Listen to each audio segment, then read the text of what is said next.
Okay, hello everyone. Happy Thursday. Thank you for joining a Peer Spotlight webinar today with InfoReady and our guest panelist from the University of California, Berkeley, Tanya Volkert. The webinar today is going to be focused on managing limited submissions.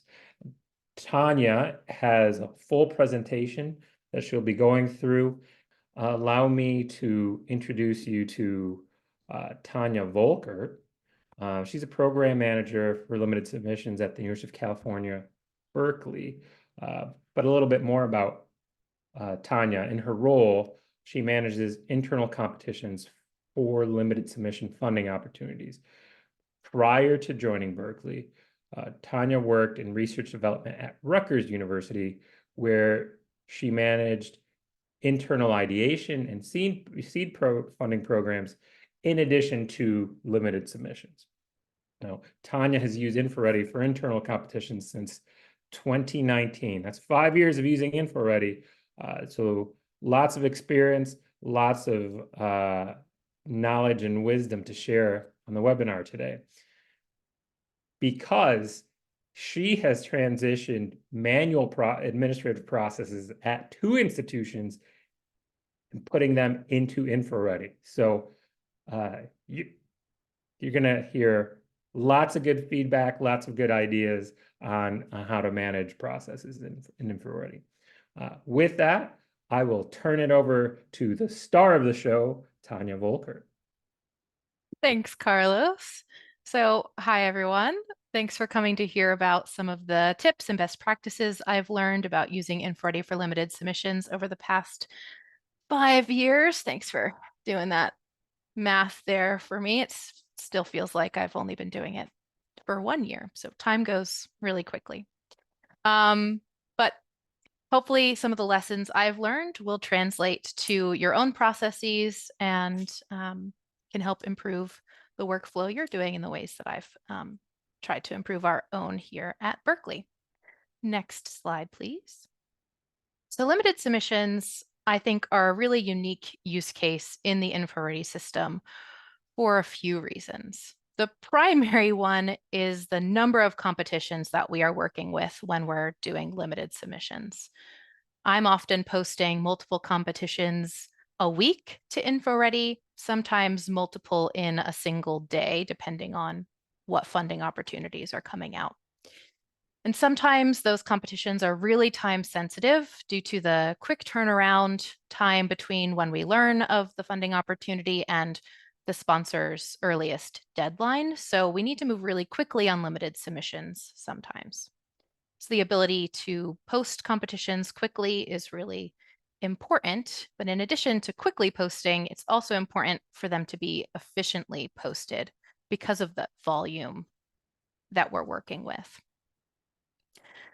So the other complicating factor for limited submissions is that sometimes we set up competitions that we do not know if there's interest on our campus in applying to them. So we don't know if they're going to be competitive or not. So again, for that efficiency question, we don't want to spend too much time setting up a competition if it's not going to be of interest to our faculty anyway. So both speed and efficiency are really valuable for limited submissions in particular. Versus in my prior role, I was also doing some seed funding, and maybe we had 2 or 3 a year, and I could really spend a lot of time trying to build out each one and customize it really specifically. Limited submissions, because of the volume we're working with, I do a little bit less customization. So I want a process that's going to work for all of the competitions we're working with. Next slide, please. So when I mentioned that volume, I wanted to talk about what I really mean by that. Every institution is going to have different numbers that they're working with based on what opportunities are a good fit for your campus. At Berkeley, for our example here, I posted 158 limited submission competitions to InfoReady last year. So you can see why it's really important to not need to start from scratch every time I have to post a new competition. That would just be an incredible amount of work to have to do.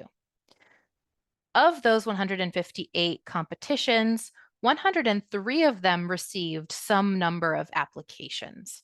So that means about a third of the competitions that I'm posting to InfoReady get 0 applications. There's no one on our campus who's interested in applying to them. It's still good that we post them, and I try not to look at that as wasted effort, because with limited submissions, we would try to err on the side of caution there. We want to do our due diligence, and generally we'd rather post a competition that we end up getting no interest in than not post a competition at all. But I do want my time and my effort in posting them to be relatively minimal. Of the 103 competitions that received applications, only 35 of those competitions received more applications than we are allowed to submit to the sponsor. So only 35 needed a full review and selection process. So that doesn't sound like a lot, but there were 276 applications within those 35 competitions. So it's a really high volume of applications in addition to the high volume of competitions that we are working with. So a huge benefit for InfoReady is helping us keep track of that really high number and not have to track them, which was probably the most time-consuming element of them pre-InfoReady. Next slide, please. So I'm going to tell you a little bit about the process that we use here at Berkeley for our limited submissions, and then we'll take a look at each of these steps, and I'll highlight how exactly we're saving time and effort in each of these phases with how we've set up InfoReady to work best for us. And this process is probably going to look different from what you're doing at your institution, because every institution has a different context. Your workflow is just going to be different, but I do hope that the lessons learned from what works for us are generally applicable to the limited submission setup that works best for you, and even for other kinds of competitions that you might be doing in InfoReady. So here at Berkeley, our first step is finding a limited submission, and then we need to post it and advertise it to our campus. Then we use a 2-step application process where we first collect a very brief notice of intent to determine whether or not a review process is needed. So if the number of notices of intent that we receive in this first phase does not exceed the sponsor's limit on the number of applications our institution can submit, then we skip the next 4 steps here and we jump directly down to selecting and notifying the applicants to help us save some time by not needing to do steps that aren't going to be necessary because maybe we only have one interested applicant.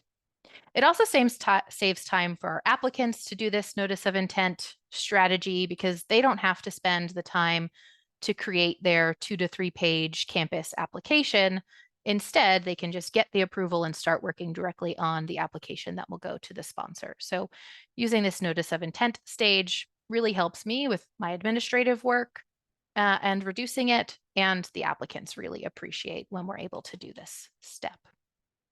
But if we do receive more notices of intent than we are allowed to submit to the sponsor, then we do require a campus application from those interested applicants. So we then return the notices of intent that were submitted to us back to the applicants for them to resubmit and send us some more information. We collect those applications, and then we move on to our review stage, sending them to reviewers in the system and collecting their reviews. Between collecting reviews and selecting the nominees, I work with the campus leadership here at Berkeley to determine, based on our reviews, who is the most competitive applicant to have submit to the sponsor. And then we notify them. And we do some really brief report collecting at the end of the process to see whether or not the applicant was selected for funding by the sponsor after they submitted. So before taking a look at each of those steps in detail and how exactly we're using InfoReady to handle them, I want to share some template tips because this process mainly works for us because of the way we have our templates set up. Next slide, please. So first, overall, the biggest thing that saves me administrative effort is having a really good template set up. So as Carlos mentioned, I've implemented InfoReady twice at 2 different institutions now.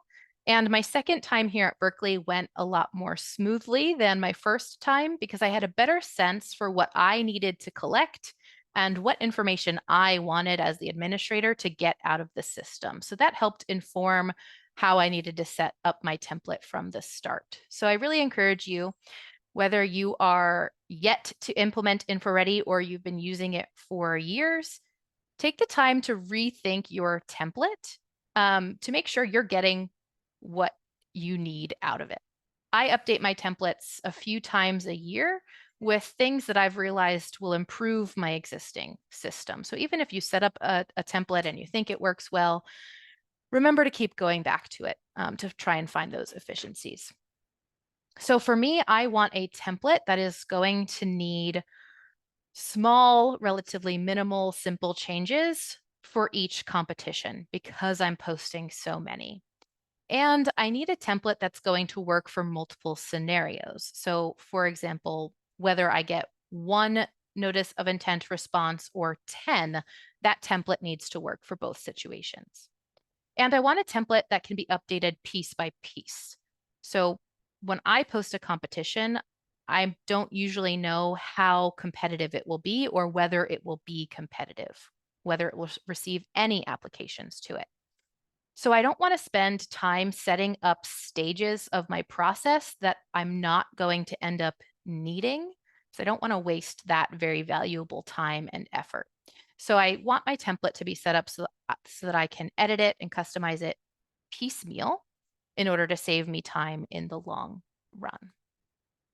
Next slide, please. So I'm only editing my template as needed for the given stage that I'm on. So this is showing you what I'm updating at each stage. So you can see when I post an opportunity, I only have to update 2 things, the details page and one of my notifications, and then I launch. So that's really quick for me to get that competition out the door and into my faculty's hands to start submitting to. And I worry about all of the other steps later. Next slide, please. So I just wanted to give you a reminder about my numbers for why I approach my competitions with this method. So note here that I only edit my requirements page at the second stage on this slide at the return to applicants part of my process. So I only do that for the competitions that I have more applications than we are allowed to submit to the sponsor. And remember, there were only 35 of those.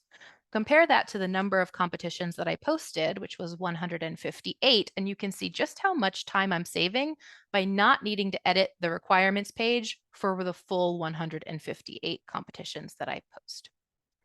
You'll also notice that some of the pages I am editing multiple times throughout my process, like the details page is edited at 3 of these steps, but I'm editing different things each time, and I'm just editing the things that I need for that stage, again, to try and make it more efficient for myself.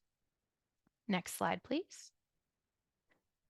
Another note about your templates is to make use of the invisible fields feature that InfoReady allows. So I set up invisible fields that only myself as the administrator can see.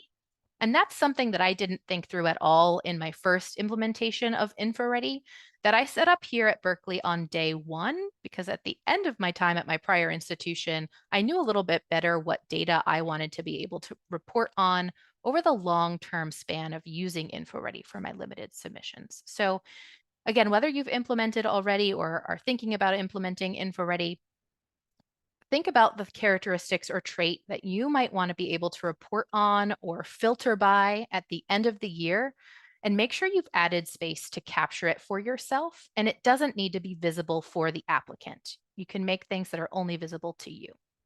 We'll take a look a little bit more about some of those things that I'm capturing invisibly in a few slides. Next slide, please. So getting into how we run each step of our process. posting an opportunity has gone from a manual system of listing something on our website and emailing it around to people on campus to a much more standardized process with the InfoReady template and notice of intent form. We do still email out an announcement about limited submissions to our faculty, but we include an application link, and it makes our process look more modern and efficient to have an email and say, apply here if you're interested, than to have a paragraph explaining what they need to email and how they need to submit, which was our previous process. Next slide, please. So when I'm posting, again, I only need to update 2 pages. I need to update my details and one of my notifications. And I've set up my details page to have these additional fields that I can really quickly copy and paste the information from my limited submissions tracking document, where I'm listing the opportunities that we identify as limited as we identify them. And I just quickly copy that information. So it makes it quick and easy to have fields that I can just copy the text over into. Next slide, please. So here I'm showing the rest of that details page, and you'll see the 4 fields at the bottom don't have that blue check mark. So those are only visible to me as the administrator. And these are things that, again, I want to be able to figure out, but my applicants don't necessarily need to see or know, and maybe it would just create some confusion to list some of this information there. So for example, I list the type of sponsor. And as I'm posting this, I'm going to list whether this is a federal opportunity or a foundation opportunity. And my faculty don't necessarily care about that. Some of them do, but normally they just want to know, is this a relevant opportunity to me, no matter what type of sponsor it's from, right? So it's helpful for me to know so I can look for trends, not necessarily something my faculty need to know. So those are my invisible slides. Invisible fields. Next slide, please. So after updating the details page, I also need to update the Your Application Received notification template. So you can see here, my template is mostly pre-written for myself, and I just need to update 2 things on it. I need to add the name of the competition, and I need to add the date that the applicants will need to submit the next step to me if it's needed. And after that, I am good to go. I've updated my details and my notification. I can launch and start sharing this competition with my faculty. Next slide, please. And then I'm in a bit of a waiting period. So before we had InfoReady, this was a more active waiting period than it is now, in that I had to track emails as they were coming in, create lists to track who has submitted to me and to what. And on really busy days where we had multiple campus deadlines, you can imagine that our inbox would just become a mess to keep track of. And you're really relying on people not to make a mistake and not to miss an email about a competition, or to not mislabel it for the wrong competition. Now with InfoReady, all of the tracking is done automatically, and I don't have to worry about it until I want to go in at the end of the day to see who submitted before the deadline. It's also nice that you can require fields to be submitted so that I can reduce any back and forth that I might need with applicants before. It's really common where an applicant would email us and say, hey, I'm interested in submitting, here's my contact information, but they wouldn't tell us what opportunity it is that they're interested in, right? Or they just miss other requirements that we need to know, and we'd have to go back and forth to get that information from them. So with InfoReady, a lot of time saved, both by not having to track, and reducing the missing fields that we might see. Next slide, please. So if we receive more notices of intent than we are allowed to submit to the sponsor, then we use the Return to Applicants feature, and we add in our additional requirements. So at this stage, I further edit the details page, and I add in my additional requirements. I will get to that in a few slides. And then I re-edit that same notification we just looked at, the Your Application Received notice, and then I send those notices of intent back to our applicants and ask them to provide the new materials. Next slide. So the one thing I really have to update on my details page at this stage are my dates. So you'll see the bottom 4 dates list our 2 campus deadlines, that notice of intent deadline and our campus application deadline, and then any of the sponsors' deadlines. So that's what our applicants are looking for when they're figuring out what the timeline is for an opportunity. That first deadline that is listed there is the deadline that InfoReady closes. So when I post it as a notice of intent, that first deadline is the same as my notice of intent deadline to campus. So I'm going to date that now to say the second campus deadline, that November 13th deadline in this example. And I also update the apply button label. Next slide. So they're edited here. You see my date has now shifted to my second deadline, which reopens the InfoReady system and allows the applicants to resubmit their materials. And now that button says Submit Campus Application instead of Submit Campus Notice of Intent. Next slide, please. So the second thing I need to edit at this stage is the requirements page. Now, I didn't touch this requirements page the first time I edited the competition. And so what you're seeing here is our template fields for the notice of intent. And I'm going to leave these the same for my campus application. The applicants can edit it if they've decided to change their project title or change their 2-sentence description, but we leave it the same so that they don't have to refill out the information that they've already provided to us. When we turn it into a draft, they get this back as they've filled it out and can update it. So you can see for our notice of intent, we're really simple. We want it to be quick and easy for the applicant to submit to us. We just ask for contact information and that title and brief description. Next slide, please. But for the campus application, that second deadline, now I need the campus application documents. So for us, we usually ask for 3 documents to be sent. We ask for a summary, we ask for short CVs, and then we ask for a budget estimate. Some competitions maybe will ask for a 4th item, a letter of support from a chair, for example, but generally these are the 3 that we go with at this stage. Next slide, please. So after I've added in those document uploads to our requirements page, I do need to edit some of our notifications. So I am re-editing the Your Application Received notification, and I just need to update the subject so that it says Campus Application Received instead of Campus Notice of Intent Received. And then I just remove text from the template. So I've written our thank you for submitting your application text here so that it works for both scenarios. I don't have to retype this text. I just need to delete out the portion that was for the notice of intent, and then it's good to go. Next slide, please. And the last thing I need to edit here is the return application notification. So this is the notice that our applicants are going to get when I take their notice of intent application that they've submitted and I return it back to draft form so that they can resubmit to us. And this is all preset text. The only 2 things I need to edit every time is the subject, again, with the name of the opportunity and the date that they need to submit to us by. Everything else stays the same competition to competition. Next slide, please. So now after making those edits, I'm ready to use the return application to applicant feature in the batch actions. And then I am done. Next slide.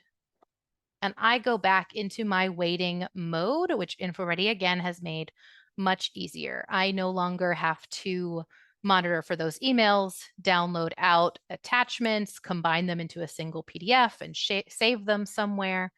InfoReady just does all of that for us, and I'm very grateful that it can. And again, that mandating fields is really helpful here because our applicants aren't going to miss sending one of the required documents because I've set them to be required in the system. When applications are submitted, I do still preview the applications and I make sure that the applicants have complied with all of our requirements. So they have submitted all the materials, but I still check to make sure that they are within the page limits or the word limits that we have set for the competition. Next page, please. Slide. So sometimes, no matter how clear we think our instructions are, the applicants miss a requirement or they don't follow the page limits that we've set, or they notice a typo after they've already submitted and they want to fix something. So as the admin, you always have the ability to edit the application directly from your end, and that saves me time because it's really quick for me to go in and make some simple edits. I can always return the application again to the applicant and have them resubmit for a larger change. But generally, it's really quick and easy for me to go in and make an edit. Sometimes the applicants have trouble submitting and they do still submit their materials by email. It's relatively rare, so it's not too much effort. And the system allows me to submit by proxy from my end, which is really helpful because a lot of times with limited submissions, I like to move quickly to the next stage. So after this, I'm going to be sending materials to the reviewers. And if an applicant has a technical problem, they couldn't get into the system for some reason, I can collect their materials and submit as a proxy and then move on while I then help them troubleshoot what their issue is. And if I didn't have that proxy option, I would have to try and fix the issue with them and then have them submit. So it could be a couple days delay while we figure out what the problem is that they're experiencing, right? So while those problems are rare, they do happen, and that ability to submit by proxy has been a real saver for me. Next slide, please.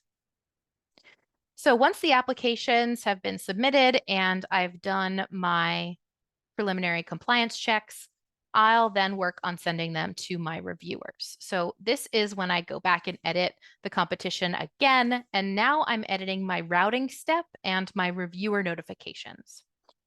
So time savers here, I don't need to download the materials and save them somewhere and give the applicants the ability to see the materials, right? I'm just clicking off the applications, batch action sending to my reviewers once I'm ready. So it's been a huge time saver. One best practice is that I've learned to CC myself on the notifications to my reviewers because our reviewers are busy people. Sometimes they'll miss that automatic email that they get from the system. So I like to have a copy myself, and then I follow up with my reviewers a day or two after I've assigned them in InfoReady. And I just say, hey, I wanted to make sure you've seen this and you were able to get into the system successfully, just to make sure that they have the information that they need. And often they'll see my name before they'll see the team name that the InfoReady automatic emails come from. So that is really helpful to CC yourself on it just in case. Next slide, please.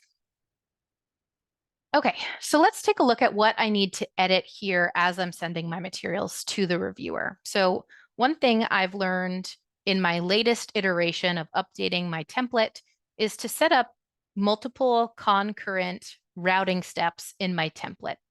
So for a given limited submission, I have the choice of which preset routing step is going to best fit how I need to review this current competition. So this is one of those time-saving steps that reduces all of the extra work of needing to customize the review step every time. Now I just have preset steps for my 3 most common types of reviews that we use. So here my default review, this is the one we use for most things. It's a really simple review form, collecting a score and comments from my reviewers.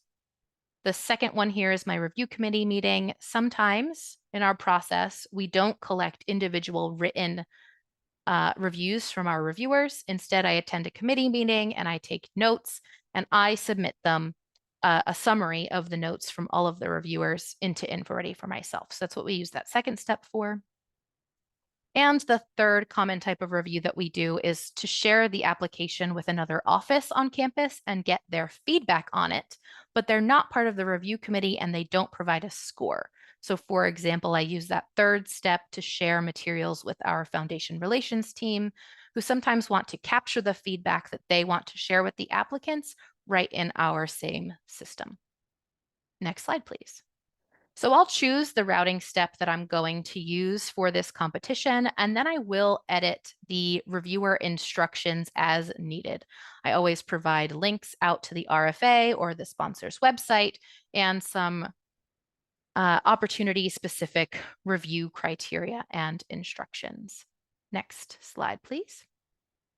If needed, I will update the review form, but for the most part, I leave it as simple as this. We do a very simple form at Berkeley. It is a rating and it is a comment box.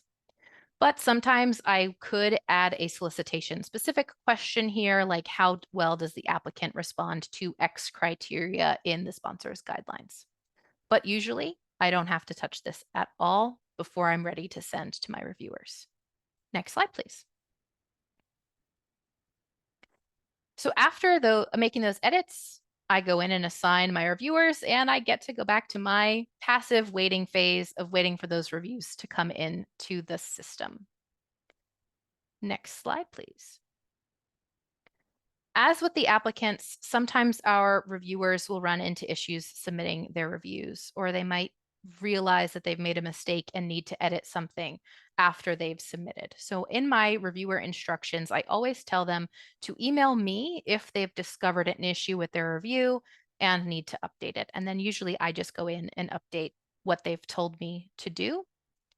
Similar to returning the application to the applicants, I can do a process to reopen that review up for the reviewer to make the edits directly, but it usually saves me time if it's a simple enough edit for me to just go in and edit. And I do have the option to review as proxy if needed. This is rare, but sometimes my reviewers have a technical issue like the applicants might run into, or they might have some reluctance to use a new system that they haven't logged into in the past. So I can always collect reviews through email and submit by proxy so that the system is capturing their reviews, even if they haven't logged into the system from their own end. And I will say that that issue of reluctance to use the system has been really rare. I think once so far in my 2 years at Berkeley, I've had to submit by proxy, but it's nice to know that the option is there as a backup if we do run into issues. Next slide, please. So when scores come in, I download out the raw review scores report from InfoReady, and I do some slight editing to that default report. I usually like to see my scores listed as individual columns, and it comes out in rows. So I have just a quick editing that I'll do there, and then I work with my institution's leadership to finalize and select our applicants. Next slide. And now we come to some of the final edits that I will need to make in the competition in the system. So I need to update my notifications that are going to go out to my awarded and rejected applicants. And you can do that in two ways. I can either go in and edit the competition and change the template text there, or I can update and edit the notifications as I hit award. It will let you edit what your template is filling in before you hit the send button. So I usually find that for competitions with many applicants, it's better to edit my competition template. But if there's only 1 or 2 applicants, I might skip editing the competition and I'll just hit the award button and edit the notification as I send it out. Next slide, please. So I've set up my award notices to work for multiple scenarios. So remember that 35 of my competitions last year needed a review, which means 68 competitions did not need a review, but did have an applicant that was awarded. So in my template, I have text for both of those scenarios, and then I simply delete out the section that doesn't apply based on what the outcome was. So if I had only received 1 application for this opportunity, I need to send an award notice and tell them they're approved to apply, but they weren't reviewed. So I would delete out everything from that first circle to that second circle. So I don't need to rewrite text here. I just need to delete things. And that works quickly and effectively for me because I never remember how I said something in the past. And I don't need to remember. The system has my back. Okay, next slide, please. So the last thing I edit in my competition is my reports. So I do schedule out a report to go to the approved applicants after the anticipated notification date. And it's a really simple form. We essentially want to know, did you end up submitting and were you funded by the sponsor? So instead of manually having to look that up, I can just ask them to quickly fill that out. Next slide, please. Here's what that looks like. You'll see it's really, really simple. It takes the applicant 30 seconds, but it saves me an hour. Next slide, please. So after finishing up that limited submissions process, I do go in and edit the details one more time. And I'm going to make sure that my invisible fields are all filled in. So now I'm going to add in the outcome, and that's, was it competitive? Did I receive no applications, for example? And again, that data is what I want to report on at the end of the year. So some of this information InfoReady separately captures automatically, such as who were my selected applicants and who were my reviewers. I can download a report from InfoReady for that, but I like to have it pull out automatically into the same Excel sheet. So I find that it's quicker for me to add that information here than to have to pull the reports and merge them in some way at the end of the year. Next slide, please. This is just an example of what I do with that information that I'm collecting. So here I made a chart and the data here is made up just for this presentation's example. But I might want to try and figure out if there are any gaps or areas for improvements in the way that we are announcing an opportunity based on the outcome. So I can see that in green here, the column that is furthest to the right under each of these sections, those are my not announced. So usually that's if we didn't identify an opportunity in time to send an announcement out to campus about it. And I can see that those are never competitive. So that might inform what I look for next year and how early I try and find opportunities to announce them. So this is the type of thing that at the end of the fiscal year, I'm spending some time trying to find those to help me improve my process. Next slide, please. So limited submissions, I believe, are a really unique use case in InfoReady that can become very time consuming if they're not approved with some strategy. But InfoReady allows for the flexibility and customization that relieves that administrative burden of having to organize limited submissions really significantly. It's worth the time up front to set up a process that will work best for your institution. And I really recommend taking advantage of your templates and trying to make them fit a variety of situations and outcomes. I've found that working step by step is the most time effective way to use this tool. And I strongly recommend thinking through what you need when to try and save yourself time overall. And plan your templates with your data in mind. If there is a characteristic about an opportunity that you're going to want to know later, make sure your form is capturing it for yourself, because as much as I say, I'll remember that detail next year, I'm not going to remember that detail next year when I'm running 158 competitions. Or even if I was just running 5, I probably wouldn't remember it next year. That is my last slide, I believe. And so I'm happy to answer questions or help think through things. Thanks so much, Tanya, for going through your process. Lots of information there. Thanks for taking a step-by-step approach to help people understand how you're managing limited submissions from beginning to end. Because so often people just have the high-level concepts and they don't think about the intricate needs and logistical portions of managing all those.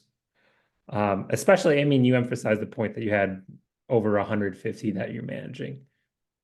You're going to forget things. So it adds up. Yeah. it adds up. So having a process, establishing a process that you can rely on is really important. Now, during your presentation, we got lots of questions. So let's Great. jump in to Q&A. Sounds good. First questions. Uh, are any of those invisible fields that you're usually utilizing drop-down fields? They are not. It would be really great if that was a feature. So maybe I will submit that as a feature request. To my knowledge, those, what are they called? The additional fields in the details page can't be set up as drop downs. So what I've done is, so one of my invisible fields is type of sponsor. And then I have parentheses after that, and I've added what are my options. So I have federal, foundation, corporate, state listed there. And then I use that exact phrasing every time because I want to be able to filter by it at the end of the year in some spreadsheet. And if it's not the exact same word or phrase, it's not going to let me filter by it, right? So drop downs would be one way to do that. My workaround has just been to list the options there for myself so that I use the same wording every time, or if my colleague is doing one when I'm out, they're using the same phrasing every time that I am. No, that's a good idea. Can I ask you a question, follow-up question? This is just coming Mhm. from me. The category option on the details page, have you ever thought about having it be limited submissions hyphen federal, limited submission hyphen uh, whatever it might be? That is a great question, and I'm looking at my other screen so I can pull up what I have there now. So we use category right now as sort of an external status. So our category says open, funding opportunity, first come, first serve opportunity, closed, non-limited. So we use it for other information. I could make that a really long drop down and do It would be very long. closed funding opportunity federal. Um, so maybe that's something I'll play around with. But we do use that category drop down to gather information that I will want to Got it. Okay. track as well. So yeah, you would multiply that by 4. Right. So, but for some, I have seen some institutions where they'll use limited submission hyphen whatever the funding agency or funding source is. Mm-hmm. Okay, more questions. We have several questions here. So, you spoke about being able to submit or edit reviews. Mm-hmm. Have you ever edited an application after it was submitted or even after it was awarded? I have edited, I edit applications really frequently after they're submitted. So sometimes a reviewer might flag an issue about an application that I didn't catch in my preliminary review. So I've edited my applications at all stages. And very recently, I played around with I think it's a new feature, but you can set your requirements to be blind to either your reviewers or your applicants. So similar to how I've set up my invisible fields on my details page, I've started playing around with invisible fields on the application itself because that data will pull out in a unique way as well. So something I like to know is who were my runner-ups that were really good, but they were just slightly beat out by another applicant. Because next year, maybe I'll send them an email to make sure they've seen that the opportunity is posted because they were really close to being selected for nomination, right? And I don't necessarily want them to know they were the runner-up. But I want to be able to capture that and remember it. So I've been playing around with editing the application after a decision has been made with that information and then making it blind to my applicants. Oh, that's a good idea. An innovative way to make sure you're tracking good research and being able to match it up to future opportunities. Mm-hmm. Um, related to application forms, to proposals. We've got a question. You mentioned that you collect multiple files. Yes. The question here is, have you tried requiring applicants to submit the project summary, CV, and budget in one PDF so that you don't need to combine them? If so, why are you going with your current method? So we do our CVs when we ask for a CV. We ask for CVs for the PI and any key collaborators. And for that, we ask for a single combined PDF to be uploaded. But we don't ask for a single package because InfoReady can do that really quickly. So let me make sure I'm telling you the right way to do it. If I am in an opportunity on the um, application grid, I can check off an opportunity and go to my batch actions and say download selected. And then I can say specific application attachments, and then I can check off, my CV, my budget, and my summary. And then I can say download and single PDF. So since InfoReady can do that for me quickly if I need it, I try and make my process as simple for my applicants as possible. And I have gotten applicant emails from some applicants with all of their CVs, and they say, hey, I couldn't figure out how to combine them, or for some reason today Preview didn't want to allow me to combine this because there's something wonky in the file, right? So I anticipate that if I ask for one combined upload, I might have more issues from my applicant's perspective, and I want it to be quick and simple as long as I have the ability to download it out. We ask for combined CV because I can't have 10 file uploads. If there's 10 key collaborators on a proposal, I can't figure out a way in my head to make that simple in InfoReady for there to be 10 separate spots for each individual to upload their CV. So I do ask for a combined CV because I don't know how that would work to allow people to submit each CV separately. There probably is a smart way to do it. I've got ideas. Um, you could use repeatable section. It's a new feature in Form Designer, and people could click add another. But anyway, we're not going to go into the details of using that because we have lots of questions. Here's another good one. What if PIs miss the NOI step? What do you do? What's the contingency? So we try to be relatively flexible when we can be. So we have some policies about late submissions. And generally we say, reach out to us if you've missed a notice of intent. But we can't promise that we will be able to accept a late notice of intent. So I try to be flexible, but we can't always be, right? And it really depends on how early do they reach out. So one thing we do is our campus deadlines are always at noon Pacific time, but I set the system up to actually close at midnight because half the time people see 12 p.m. and they think that's midnight, right? They just haven't really thought through that that's noon. So I add in some buffer space for those late submissions, or we get I submitted it at 11:59:59, and it took enough time that bumped me into after the deadline, and now the system won't accept it, right? So I add in buffer time to that. When is the system actually closing? But I still tell the applicants that the deadline is noon. Yeah.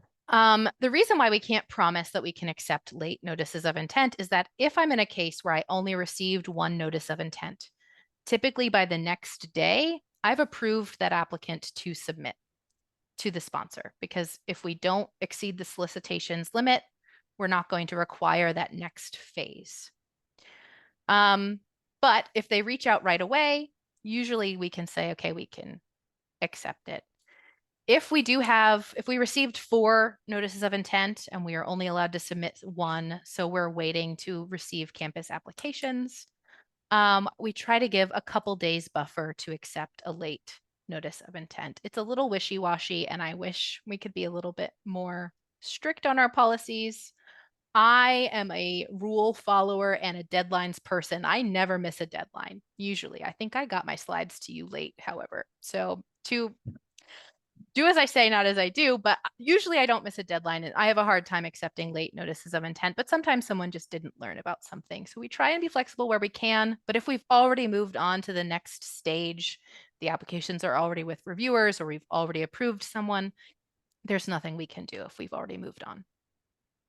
Great, thank you. And I'll also add that in the system with the letter of intent functionality, there's built-in phase 1 and then converting to phase 2.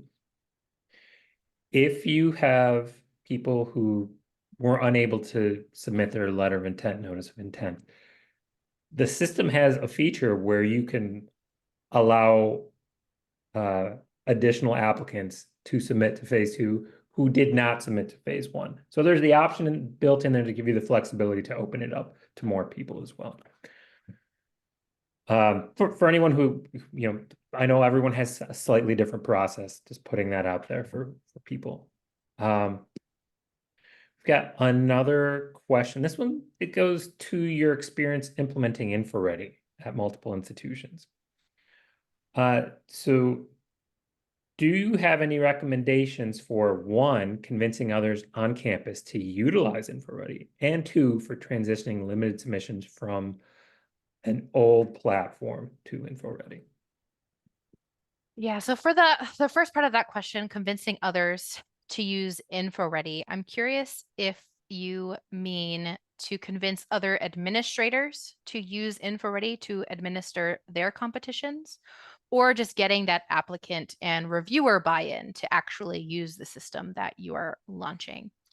For buy-in, the buy-in side of that question for applicants and reviewers, my applicants love InfoReady. It's so much easier for them to just follow a link, use their net ID, their institutional login, and submit something. So buy-in from applicants, easy. I just said, here's the new process. Here's the link to submit. We did have a phase because we email out campus, all of our limited submissions competitions. We did have a phase when we were implementing InfoReady, probably the first few months, where we gave additional instructions for how to log in, that you can use your net ID once you follow the link to log in. And then once we've been using InfoReady for a while, we've taken out those additional instructions. So it's just being aware that you might have to tell people what to do as you're transitioning. Reviewers, the same thing. I just make sure that when I'm emailing them, I'm telling them, hey, we're using this new platform. It should be easy. You'll use your CalNet ID or your institutional login, but let me know if you have any issues. And then I've just been, we haven't had any pushback from the users. If you're asking about getting other administrators on campus, I've had mixed success with that. At my prior institution, we did better than what we're doing here at Berkeley. With that, we ended up with, by the time I was leaving, I think we had 4 microsites, and they might even have another one now. And we had like 20 something administrators. Once people saw how quick and efficient it was for my processes, they wanted to use it. So part of that is just use it, tell people you're using it, and they will see how quick and easy it is. And we'll start inquiring about it. Maybe have a policy on your website about how they can become administrators. At Berkeley, we haven't had any other bites yet, although there is another office currently that's talking with us about wanting to use InfoReady. So it's really what your campus needs are, and just making sure people know it's a tool and that they can get access to it if they'd like to use it. Thanks, Tanya. We've got time for one more question. We have several questions we won't be able to get to because we have 3 minutes left, but one more question. This one relates to reviewers. Do you have a select group of individuals that are part of a reviewer pool? And do you require the reviewer to sign any sort of document, conflicts of interest, check the box for terms and conditions, anything like that? So we use ad hoc reviewers for all of our competitions, and this is part of why I wanted to switch to a notice of intent 2-step process. So based on the disciplines of the notices of intent, that will inform what disciplines I'm going to need. And so we do an ad hoc system because at my prior institution, we had a reviewer pool, and you don't always have enough of the appropriate expertise for a given competition. So I use an ad hoc system. I'm just searching for faculty on campus that have the right expertise and emailing them to see if they're willing to help us out.